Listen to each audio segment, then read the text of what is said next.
Good morning. आज हम करेंगे शुक्र के आर्थिक विचार। इसके पूर्व के लेक्चर में हमने शुक्र के द्वारा अर्थशास्त्र की परिभाषा एवं अर्थ की महत्ता, धन के स्रोत एवं उनके उपयोग के बारे में अध्ययन कर लिया है। आज हम शुक्र के आर्थिक विचारों को कंटिन्यू करते हुए आगे उपभोग संबंधी विचार कर रहे हैं।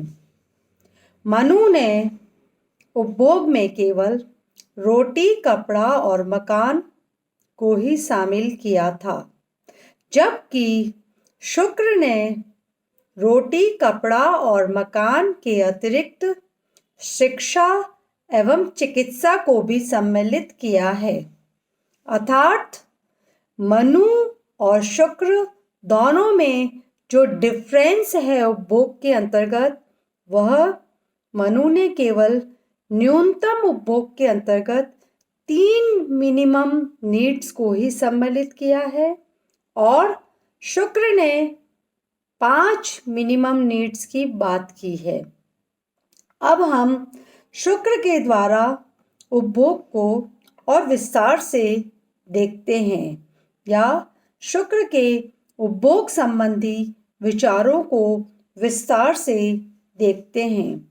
शुक्र ने कहा है कि जो ये मिनिमम 5 नीड्स है, इनकी पूर्ति करना राज्य का या राजा का कर्तव्य होता है और लोगों को अपनी आवश्यकताओं की पूर्ति हेतु धर्मानुसार अर्थार्जन या अर्थ का अर्जन करना चाहिए। मनुष्य को सदा उचित मात्रा में ही उपभोग करना चाहिए। अति उपभोग की शुक्र ने कटाक्ष किया है या आलोचना की है। शुक्र कहते हैं, जब भी मनुष्य उपभोग करता है तब पहले देव आदि को भोग लगाकर फिर अच्छी तरह से उसे उपभोग करना चाहिए और अतिथियों को उपभोग कराए बिना कभी भी उपभोग स्वयं नहीं करना चाहिए।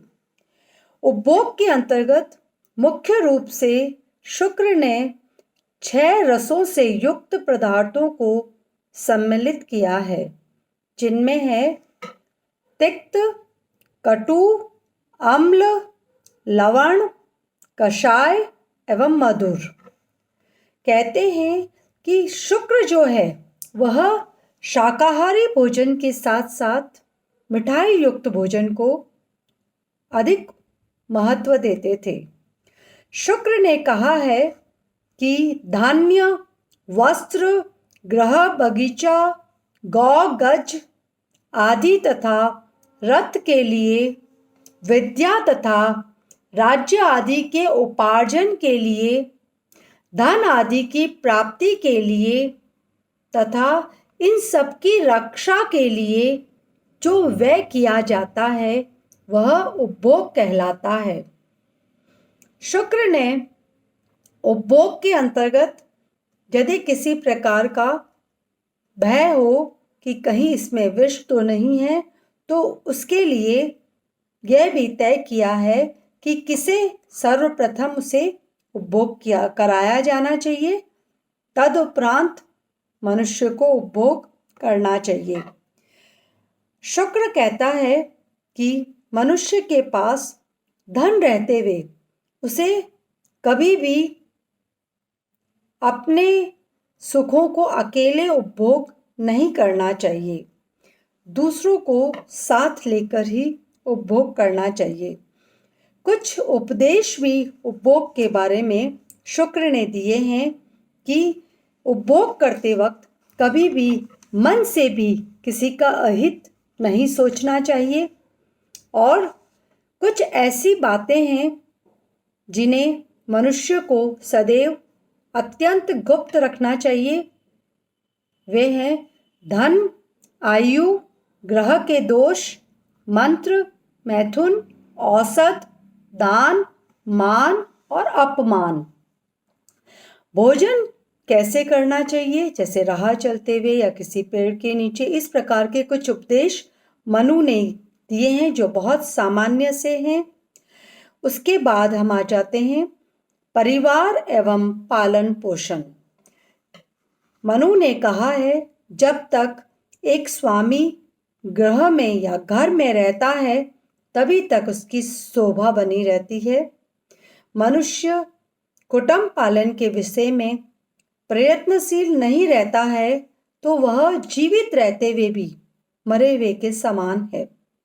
और व्यक्ति के पास धन रहते हुए उसे किस किस का पालन पोषण करना चाहिए और धन न हो तब भी उसे किस किस का पालन पोषण करना चाहिए, इसके बारे में शुक्र ने बताया है। शुक्र ने कहा है कि विकलांग, सन्यासी, दीन और अनाथों का सदैव पालन पोषण किया जाना चाहिए। नेक्स्ट है उत्पादन। उत्पादन, शुक्र ने उत्पादन करने का अधिकार मनु की भांति ही केवल वैश्य वर्ग को ही दिया है। और शुक्र ने कहा है कि जब भी कोई व्यक्ति या व्यापारी काम शुरू करे तो उसे कार्य कैसा है, साधन कौन से हैं और उस पर कितना व्यय होगा, उससे कितना लाभ होगा, इन सब बातों पर विचार करके ही व्यापार को शुरू करना चाहिए। और लाभ कमाने की प्रवृत्ति को प्रमुखता देनी चाहिए, परंतु लाभ कमाने के अंतर्गत नैतिकता को महत्व दिया जाना चाहिए। शुक्र ने कृषि को सबसे उत्तम आजीविका माना है, गौरक्षण को मध्यम और सेवा को सबसे निकृष्ट या अधम आजीविका माना है। भिक्षावृत्ति को भी अत्यंत अधम आजीविका के अंतर्गत सम्मिलित किया है, किंतु तपस्वियों के लिए यह सबसे उत्तम आजीविका है। शुक्र ने कहा है कि विपुल धन रहते हुए या धन की प्राप्ति के लिए राज्य सेवा सबसे श्रेष्ठ सेवा मानी गई है। और वर्ण व्यवस्था का आधार भी शुक्र ने बताया है, कहा है कि जो वर्ण है वह जन्म के अकॉर्डिंग ना होकर कर्म के अकॉर्डिंग होने चाहिए, जबकि मनु ने वर्ण का आधार जन्म को माना है। अर्थात यहाँ पर यदि कोई व्यक्ति वैश्य वर्ण में जन्म लेता है और पठन पाठन का कार्य कर रहा है तो वह ब्राह्मण कहलाएगा, और यदि वह किसी की सेवा का कार्य कर रहा है तो वह शूद्र कहलाएगा। अर्थात जिस प्रकार का वह कार्य या कर्म कर रहा है उसके अनुसार ब्राह्मण, क्षत्रिय, वैश्य और शूद्र कहलाएगा।